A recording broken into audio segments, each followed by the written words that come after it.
Amigo oyente, llegamos hoy al capítulo 6 en nuestro recorrido por esta segunda epístola del apóstol San Pablo a los Corintios.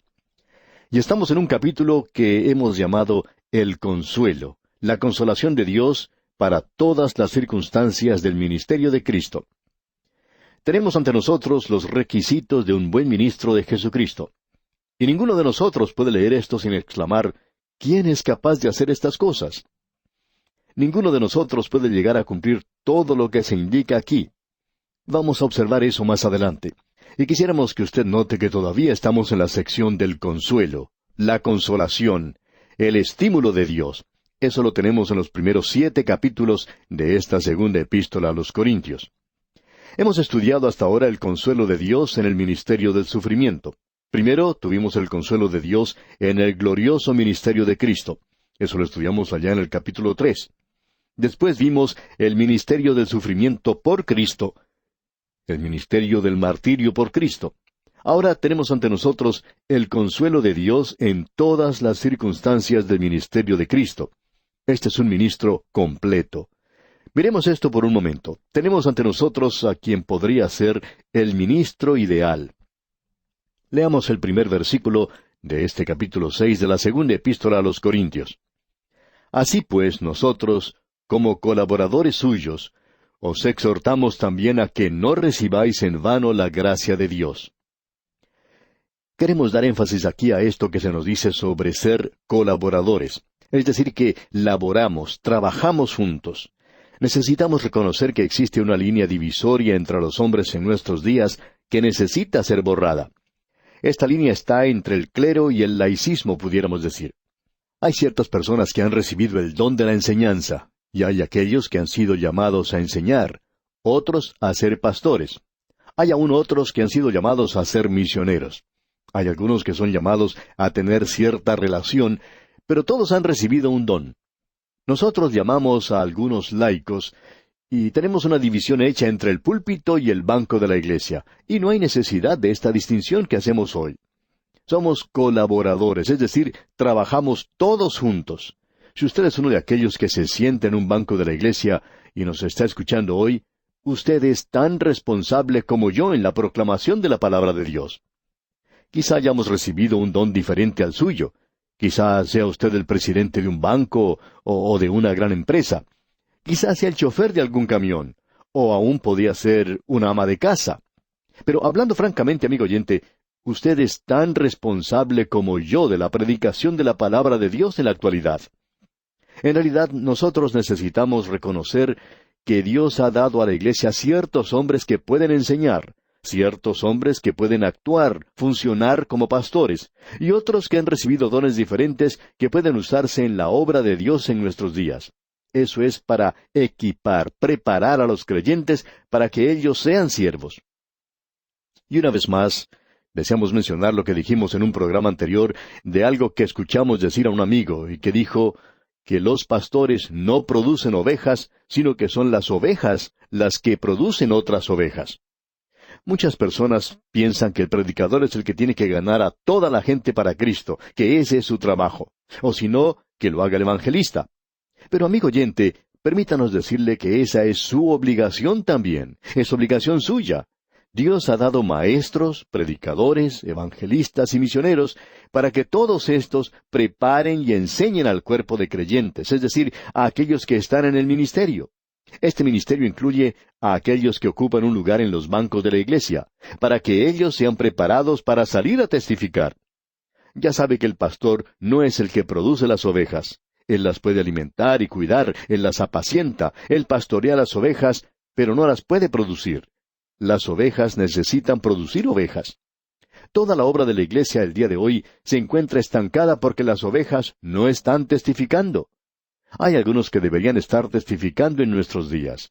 Y quisiéramos volver a hacer una pregunta, y estamos siendo bastante personal en estos días, pero ¿qué está haciendo usted, amigo oyente, para proclamar la palabra de Dios a otros? Hay algunos que nos están escuchando en esta ocasión que pueden hacer algunas cosas que yo no puedo hacer, y que ningún predicador de su país puede hacer. ¿Sabe lo que es? Hay ciertas personas que tienen mucha confianza en usted y que no me escucharían a mí ni por 5 segundos, pero que escucharían lo que usted tiene que decir. Quizá usted podría conseguir un horario de programas y dárselo a sus amigos. Quizás una palabra suya provocaría que ellos escucharan los programas donde se presenta la palabra de Dios. Encontramos que hay personas que están siendo llevadas a Cristo en nuestros días porque alguien habló con ellas sobre los programas y les invitó a que los escucharan. Hay otras personas que pueden colocar anuncios en los periódicos locales. Nosotros no podemos hacer eso, no es nuestro método, pero hemos visto que esto ocurre en varios lugares y nos enteramos de eso. Hay aún quienes están interesados en que las personas de su ciudad o de su pueblo puedan escuchar la presentación de la palabra de Dios. Cierto hombre de negocios, por ejemplo, que es una persona muy buena, pero hablando honestamente, él no puede hablar. Es decir, sí puede hablar, pero tiene cierto problema. Lo que él hace es conseguir grabaciones de los programas y las hace circular entre sus conocidos. Las lleva a los diferentes lugares que visita. Él es un hombre de negocios muy destacado y le gusta mucho ir a llamar a la puerta de uno de sus trabajadores durante el anochecer y llevarle una grabación con una grabadora para que la pueda escuchar. Él va a visitarlos y les dice, yo quisiera que ustedes escuchen esto por un momento. Y esto, amigo oyente, es testificar. Usted puede darse cuenta, amigo oyente, que somos colaboradores suyos. Y aquí Pablo dice, os exhortamos también a que no recibáis en vano la gracia de Dios. Ahora, ¿cómo puede uno recibir en vano la gracia de Dios? Pues bien, es de esta manera. ¿Cómo estamos respondiendo nosotros al amor de su corazón, o sea, al amor del corazón de Dios? Dios nos está colmando de su bondad y su misericordia. Nosotros podríamos gozarnos de la salvación de la gracia de Dios, y sin embargo, estamos viviendo vidas carnales, vidas mundanas. Eso es lo que quiere decir recibir en vano la gracia de Dios. Esto es algo que nosotros necesitamos reconocer. Es muy importante que lo hagamos. Continuemos ahora leyendo el versículo 2 de este capítulo 6 de la segunda epístola a los Corintios. Porque dice, en tiempo aceptable te he oído, y en día de salvación te he socorrido. He aquí ahora el tiempo aceptable, he aquí ahora el día de salvación. Hay muchas personas que dicen, bien, yo no voy a aceptar a Cristo ahora, lo haré en otra oportunidad, y lo postergan. Hay otras personas que dicen también, bueno, yo voy a esperar hasta que venga cierto evangelista a mi ciudad. Hay muchos que hacen eso. Muchos pastores nos han indicado que así sucede. También dicen, yo esperaré hasta que tengamos una reunión especial. Ahora, amigo oyente, yo no sé quién es usted, dónde está o cómo está en este momento. Pero si usted no es salvo y me está escuchando, para usted ahora es el tiempo aceptable. He aquí ahora el día de salvación. Ahora mismo, amigo oyente, no es mañana. No cuando tenga oportunidad de escuchar a un gran predicador o algún gran mensaje. Si usted nos está escuchando en este momento, este es el tiempo aceptable. No sabemos qué hora es donde usted está escuchando ahora porque este programa se transmite a diferentes horas por diferentes emisoras. Pero mire usted su reloj, y cualquier hora que ese reloj indique, ese es el tiempo para usted. Ahora, amigo oyente, ahora es el tiempo aceptable. Ahora usted dirá, ¿por qué no lo puedo aceptar mañana? Pues sí, lo podría hacer, pero no hay ninguna garantía de eso, amigo oyente. Lo importante es que Dios dice que debe hacerse ahora mismo. No es ahora o nunca, sino ahora mismo. Notemos ahora lo que dice el versículo 3 de este capítulo 6 de la segunda epístola a los Corintios. No damos a nadie ninguna ocasión de tropiezo para que nuestro ministerio no sea vituperado. Nosotros tenemos que tener mucho cuidado con nuestro comportamiento. Dice aquí Pablo, no damos a nadie ninguna ocasión de tropiezo. Tenemos que comportarnos de tal manera que no lastimemos los sentimientos de alguna persona. Quizá para algunos pastores que están mucho tiempo en una iglesia, esto sea un poco difícil, pero eso es lo que debemos tratar de hacer. Hay muchos que están listos para ser heridos por cualquier cosa que uno haga o por dejarla de hacer. De modo que tenemos que andar con mucho, mucho cuidado. En una pequeña ciudad, en un restaurante, había un cartel que decía, no se puede complacer a todo el mundo, pero lo tratamos de hacer. Y amigo oyente, quizá muchos pastores deberían poner eso en su oficina o en sus hogares. No podemos complacer a todos, pero lo intentamos. En este capítulo 6 de la segunda epístola a los Corintios, tenemos 3 juegos o 3 conjuntos de 9 cosas que deberían caracterizar el ministerio. Esto es bastante interesante. Vamos a pasar por ellas quizá un poco rápido, pero queremos que usted note lo que dice aquí en el versículo 4, en su primera parte. Dice, antes bien, nos recomendamos en todo como ministros de Dios, en mucha paciencia. Ahora, ¿cómo hacemos eso? Con mucha paciencia. Eso ocupa el primer lugar en la lista. Esto me hace tropezar aquí mismo al comienzo. Esta es una de las cosas que, francamente hablando, me falta a veces. Ahora, el segundo punto que se presenta es en tribulaciones. Y esto es algo que muchos hombres que están en el ministerio tienen que soportar. Yo creo que muchos de nosotros sabemos de lo que estamos hablando cuando mencionamos esto que dice este versículo 4, de estar en necesidades. Muchas personas tienen que padecer la falta de comida, vivir en un hogar pobre y pasar lo que aquí dice muchas necesidades. Muchas veces tienen que ir a dormir con el estómago vacío porque no han tenido con qué comprar la comida. Y yo sé que hay muchos que pueden hablar de este asunto con mucha más experiencia que lo que yo puedo hacerlo. El doctor Ironside cuenta que cuando él era un joven predicador, tuvo que predicar en cierto lugar por 3 días consecutivos, y que no tuvo nada que comer durante esos 3 días. Él cuenta que predicó ante esa gente, indicando que él estaba viviendo por fe, y ellos lo dejaron vivir por fe, ya que no le dieron nada de comer. Pero en cierta mañana, cuando él estaba pensando si se quedaba en la cama durante la hora del desayuno, o si se levantaba y se apretaba el cinturón un poco más, notó que alguien deslizaba una carta por debajo de la puerta de su habitación. Se levantó y la tomó, y al abrirla pudo ver que ésta contenía dinero que alguien estaba compartiendo con él. Por tanto, salió inmediatamente y pudo disfrutar de un desayuno como nunca antes lo había hecho en su vida. Hay muchas personas, amigo oyente, que en nuestros días saben lo que significa esto de las necesidades y de las aflicciones. Quizá la generación más joven no lo conozca. Por eso es que tenemos esa separación entre las generaciones el día de hoy.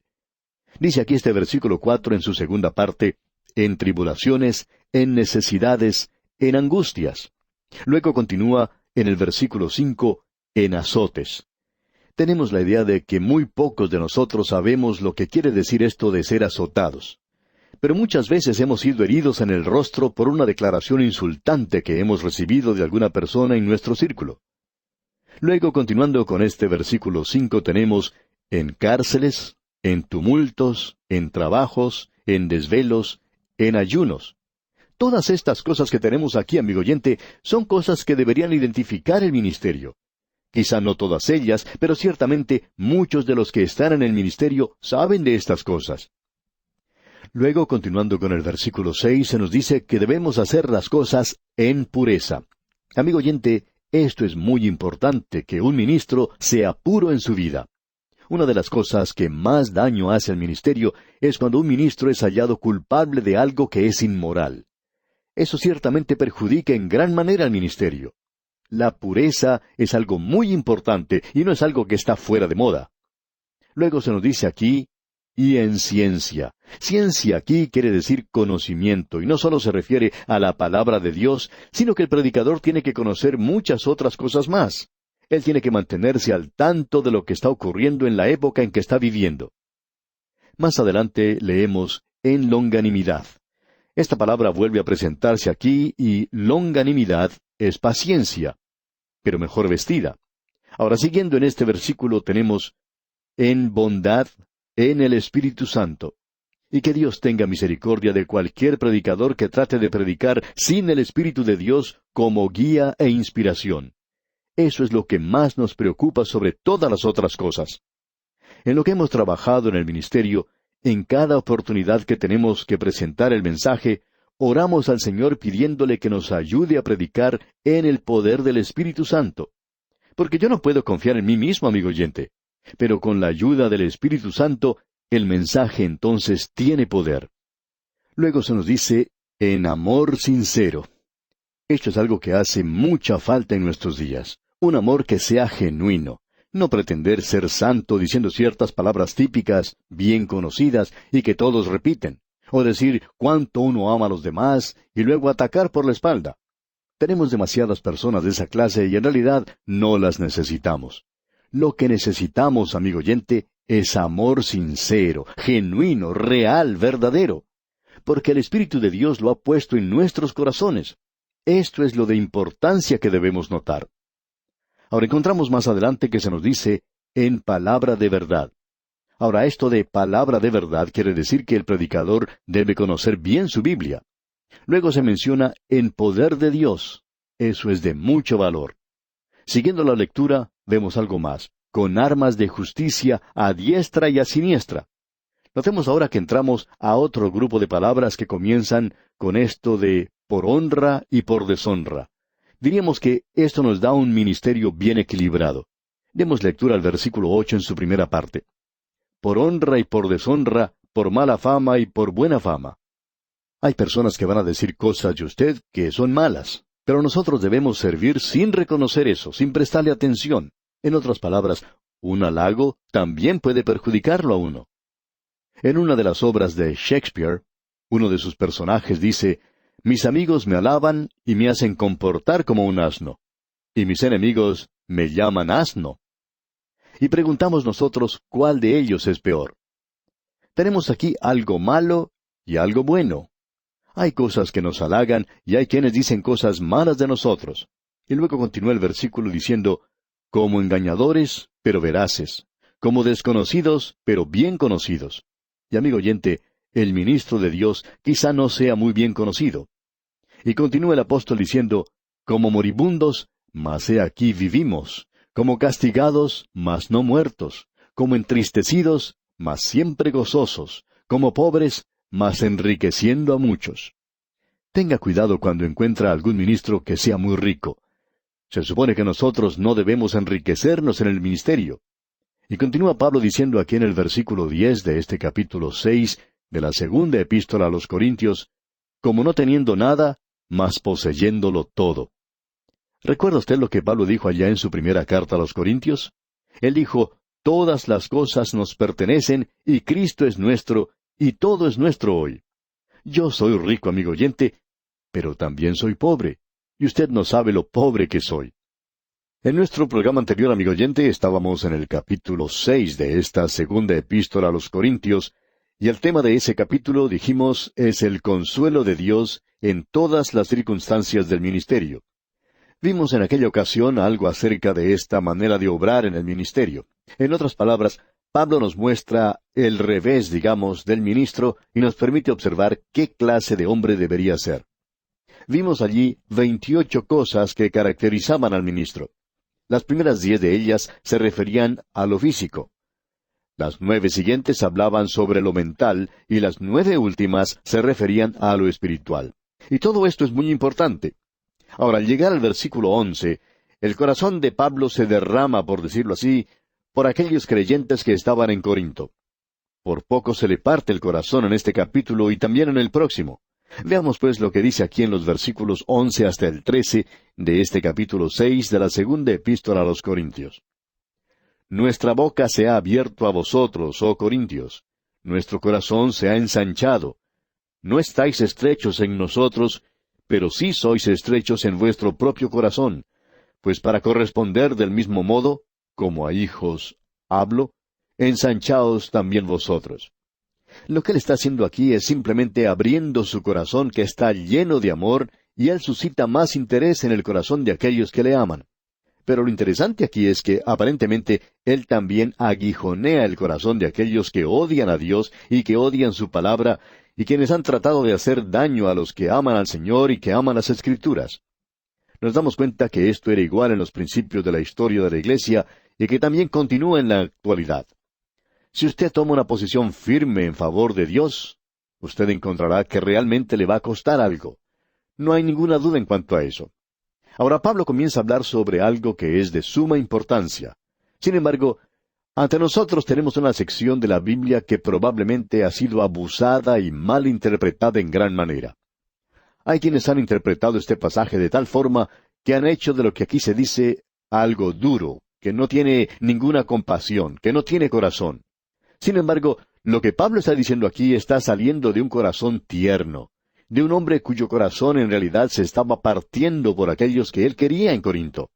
Y quisiéramos, amigo oyente, que usted se dé cuenta de esto, porque pensamos que es algo de suma importancia. Leamos el versículo 14 de este capítulo 6 de la segunda carta a los Corintios, que dice, no os unáis en yugo desigual con los incrédulos. Porque, ¿qué compañerismo tiene la justicia con la injusticia? ¿Y qué comunión la luz con las tinieblas? Encontramos aquí algo que se abusa bastante hoy. Si uno siquiera pasa cerca de una iglesia de carácter liberal, alguien va a decir que usted ya se ha unido en yugo desigual con los incrédulos. Pero Pablo está hablando aquí de la mundanalidad existente, así como de los pecados de la carne. Hay muchos de esos llamados creyentes separados, que son probablemente tan mundanos como el que más. En el Antiguo Testamento y bajo la ley de Moisés, Dios le dio a su pueblo una ley que tenía que ver con la principal actividad, que era la agricultura, y le dijo que no tenía que unirse en yugo desigual. Eso es lo que Pablo está diciendo aquí, y él se está refiriendo a esa ley de Moisés, donde Dios dice que ellos no debían unir en yugo a un buey y a un asno. Eso sería unir en yugo a dos animales que no son iguales. Pues bien, un buey es un animal limpio, mientras que el otro es un animal inmundo. Y aquí Dios está hablando a los creyentes, y Él dice que el creyente no debe unirse en yugo con un incrédulo. Ahora, ¿cómo se une la gente en yugo? Bueno, se unen en yugo en cualquier forma de unión real y permanente, tal como una empresa de negocios, una sociedad, un matrimonio o una empresa a largo plazo. Por cierto que el matrimonio es la unión en yugo de dos personas. Un creyente nunca debe casarse con un incrédulo. Un animal limpio y un animal inmundo no deben ser unidos en yugo para arar la tierra. Un hijo de Dios y un hijo del diablo no pueden unirse en yugo y tratar de alcanzar juntos las metas de sus vidas. Otro ejemplo de tal relación es la identificación con una institución.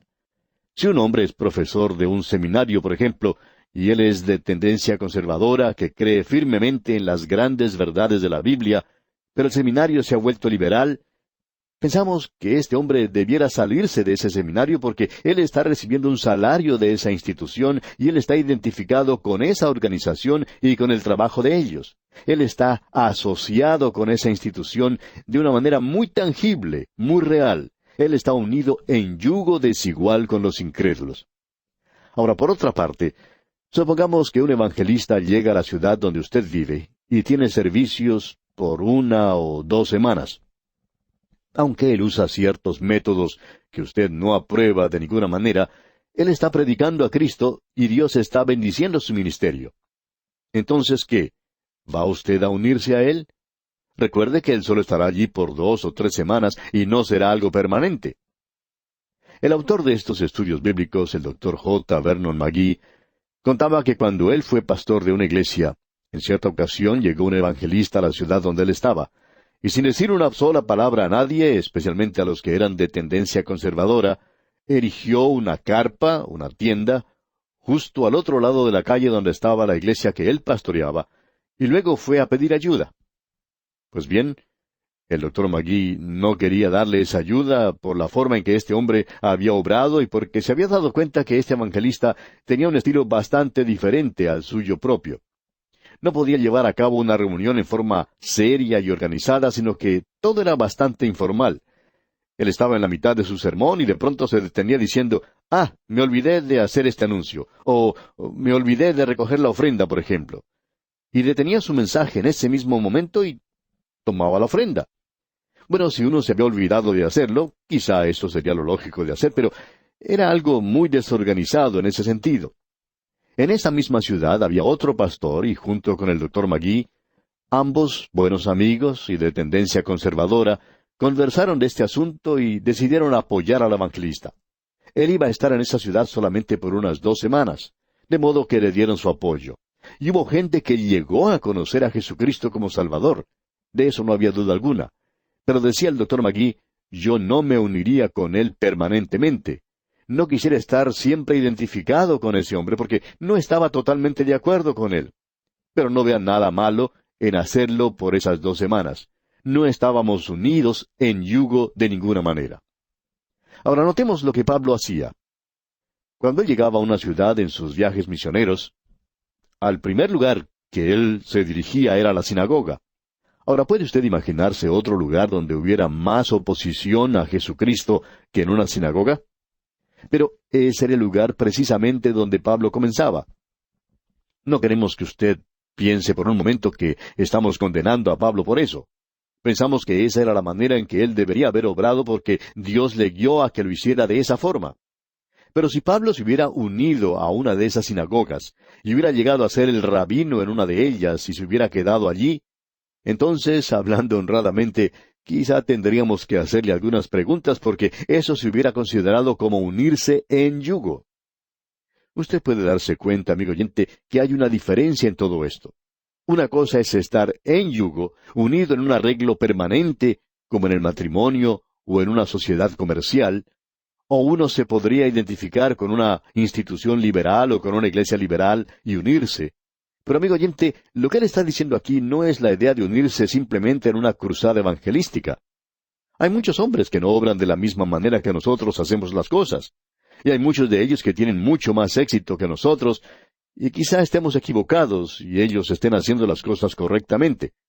Pero pensamos y así sentimos que estamos en lo correcto y continuaremos haciendo las cosas como hasta ahora. Pero eso no me va a mantener aparte o va a impedir que yo tenga comunión con estos hombres solo porque estén haciendo las cosas de una manera diferente a como yo las hago, siempre y cuando ellos prediquen el mismo evangelio que yo predico y crean que la Biblia es la palabra de Dios.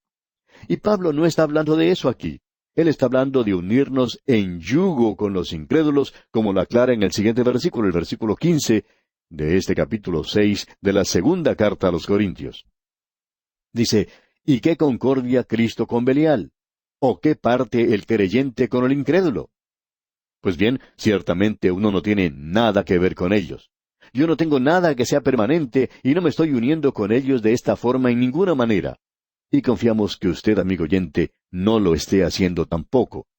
Pero no nos vamos a poner a juzgar aquí a algún hombre porque esté haciendo las cosas de una manera diferente a lo que las hacemos nosotros.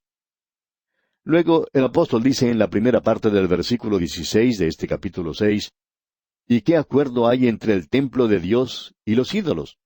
Ahora él está hablando en contra de la idolatría. Y por cierto que nosotros no nos podemos unir con la idolatría. Y el versículo 16 termina diciendo, porque vosotros sois el templo del Dios viviente, como Dios dijo, habitaré y andaré entre ellos, y seré su Dios, y ellos serán mi pueblo.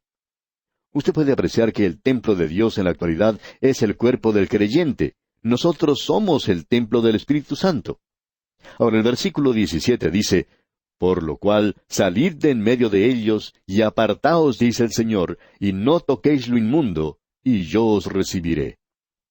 Pablo está hablando definitivamente aquí acerca de la idolatría, acerca de la infidelidad en esta clase de cosas, y en cuanto a unirse a esto permanentemente. Lo que él está indicando aquí es que uno no se debe identificar con esto en una forma permanente. Ahora quizá uno trate de extender o de estirar esto un poco más allá de lo que en realidad Pablo está diciendo, y uno no se une a una cruzada evangelística o a algún hermano que llega a la ciudad y uno no lo va a escuchar. Eso es tomar esto que está saliendo de un corazón tierno, de un hombre que tiene su corazón partido y que está siendo amable y cariñoso, y hacerlo aparecer de una manera dura. Y esto no debería hacerse así. Por otra parte, necesitamos reconocer que debe haber una separación de aquello que tiene mundanalidad hoy. Cuando uno tiene oportunidad de viajar y visitar diferentes iglesias, puede llegar a conocer a pastores y hombres dedicados que están haciendo las cosas de una manera diferente. Ellos tienen a su cargo obras que muestran que son verdaderamente dedicados, y esto ha sido una parte del ministerio que da mucha recompensa, ha sido bastante fructífera también. Muchos de estos hombres toman ciertas posiciones que no les permiten mantener comunión con otros que piensan diferente. Algunos son demasiado estrictos, y uno no puede estar de acuerdo con ellos. Uno visita otro lugar, en cambio, y se encuentra con un hermano con el que tiene comunión, y halla que él tiene comunión con personas con las cuales uno no tendría nada que ver. Pero no nos vamos a poner a juzgar a ninguno de ellos, a pesar de que pensamos que están equivocados, porque eso no es lo que Pablo está enseñando aquí. De lo que Pablo está hablando, amigo oyente, es del problema de la mundanalidad. Ese espíritu ha entrado a la iglesia en el día de hoy, así como en el corazón y la vida de muchos creyentes que dicen que son separados. Es igual a lo que encontramos allá en el libro de Josué. Cuando Josué tomó la ciudad de Jericó, lo hizo por fe. Dios se la dio y eso no es mundanalidad. Nosotros podemos superar la mundanalidad por medio de la fe, Pero usted puede apreciar que la otra ciudad cercana a Jericó, la ciudad de Ai, que parecía algo tan fácil de conquistar, allí Josué es derrotado. Él pudo hacer sonar la trompeta alrededor de la ciudad de Jericó, pero no lo pudo hacer en la ciudad de Ai, porque Israel había tocado lo que Dios había declarado inmundo. Dios pide una separación de la mundanalidad y de lo inmundo. Y hay muchos creyentes en la actualidad que hablan de estar separados, que no hacen esto o no hacen aquello, pero están entregados a los chismes y tienen una lengua malvada y nunca se dan cuenta que precisamente eso es mundano e inmundo. Nos hemos dado cuenta que hay muchos que se dedican a vestirse bien, que les gusta comer mucho, la glotonería y la chismografía. Hay muchas de esas personas a las que les gusta hacer esto, y ellos hacen cosas que realmente nos sorprenden. Pero luego siguen diciendo que son creyentes separados. No los estamos juzgando, amigo oyente, pero debemos tener mucho cuidado cuando hablamos de las cosas de Dios y del Señor Jesucristo, quien es nuestro Salvador, cuando decimos que le amamos y estamos apartados para Él, cuando en realidad no es así.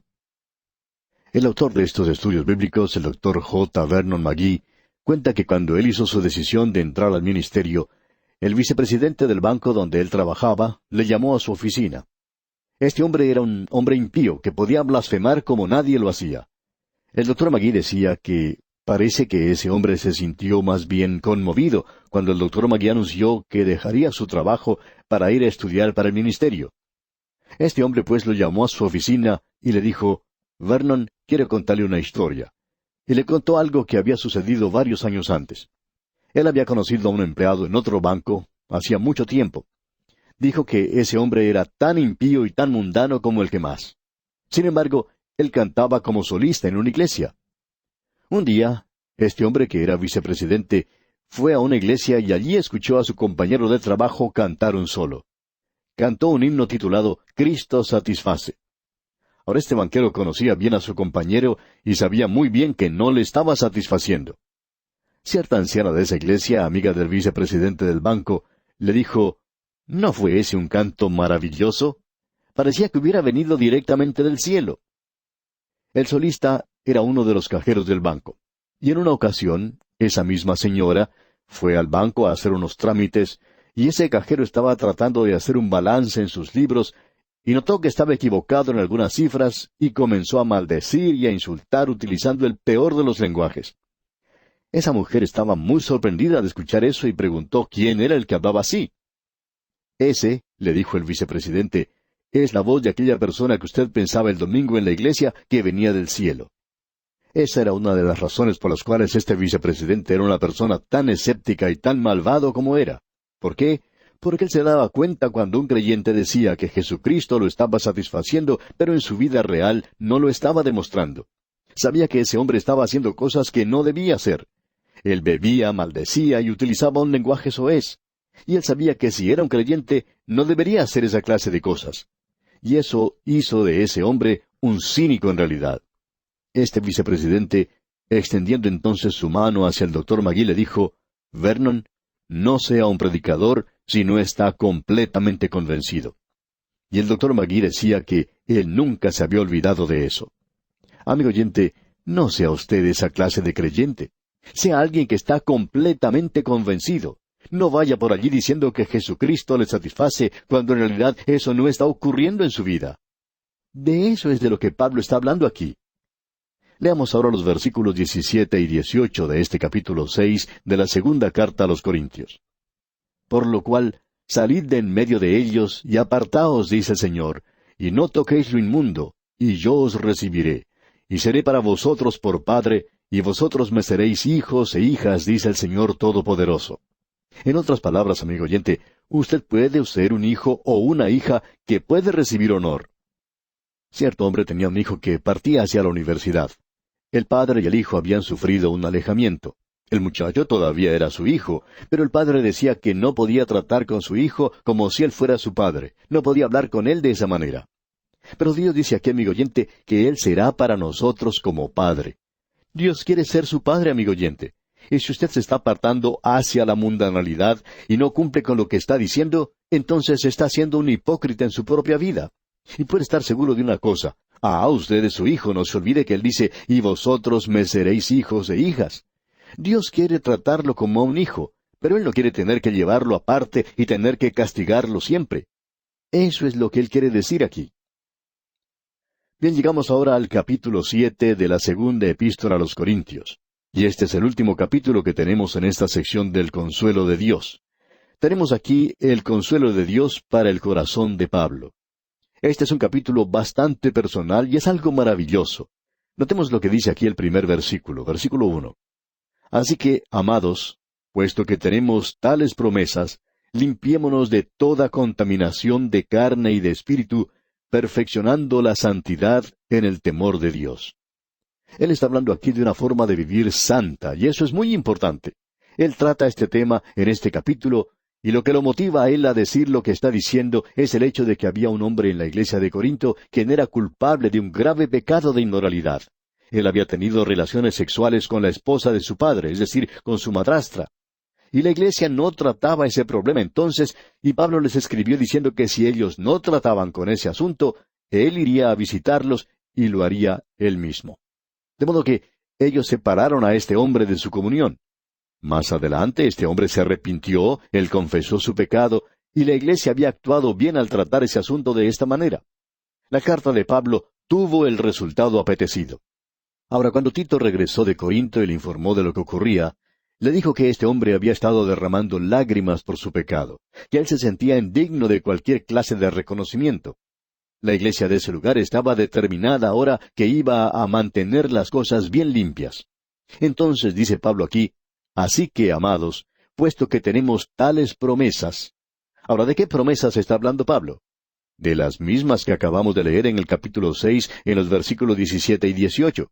Volvamos a ver esos versículos que dicen, por lo cual, salid de en medio de ellos, y apartaos, dice el Señor, y no toquéis lo inmundo, y yo os recibiré, y seré para vosotros por Padre, y vosotros me seréis hijos e hijas, dice el Señor Todopoderoso. Dios dice, si me obedecéis, haced esto. Bien, Dios puede decir, yo voy a ser un verdadero padre para ustedes, y ustedes me serán hijos e hijas, y los puedo tratar como tales. Ahora tenemos que reconocer aquí que no nos podemos limpiar a nosotros mismos. Pablo está diciendo, limpiémonos de toda contaminación. Bueno, nosotros no podemos limpiar nuestras propias conciencias de la culpa del pecado. Dios ha hecho eso a través de la muerte de Cristo y del derramamiento de su sangre preciosa. Yo no puedo quitarme la mancha aún de esta conciencia culpable. Ahora, si nosotros hemos sido limpiados de nuestros pecados por la sangre de Cristo, entonces nuestros corazones necesitan una limpieza diaria, y esto es por medio de la fe en la palabra que Dios nos ha dado. Cuando recibimos la palabra en fe y actuamos sobre ello, entonces nos limpiamos de toda la inmundicia de la carne y del espíritu. Y eso es lo que quiere decir, amigo oyente, cuando el Señor Jesucristo dice, santifícalos en tu verdad. Tu palabra es verdad. O sea que el mejor jabón en el mundo para limpiar es la palabra de Dios. Lo va a limpiar a usted completamente, amigo oyente. Ahora Pablo está diciendo que debemos limpiarnos de toda contaminación de carne y de espíritu. Hay una diferencia entre la contaminación de la carne y la contaminación del espíritu. Son dos clases de pecado. Todo pecado es inmundicia ante los ojos de Dios, y todo pecado es contaminación. Pero la contaminación de la carne creemos que se refiere a aquellos pecados del cuerpo. Y luego la contaminación del espíritu se refiere a los pecados del espíritu. Y eso, amigo oyente, lo veremos en nuestro próximo programa porque el tiempo por hoy se nos ha agotado. Hasta nuestro próximo programa, amigo oyente, que las incontables bendiciones del Señor reposen en usted, ahora y siempre.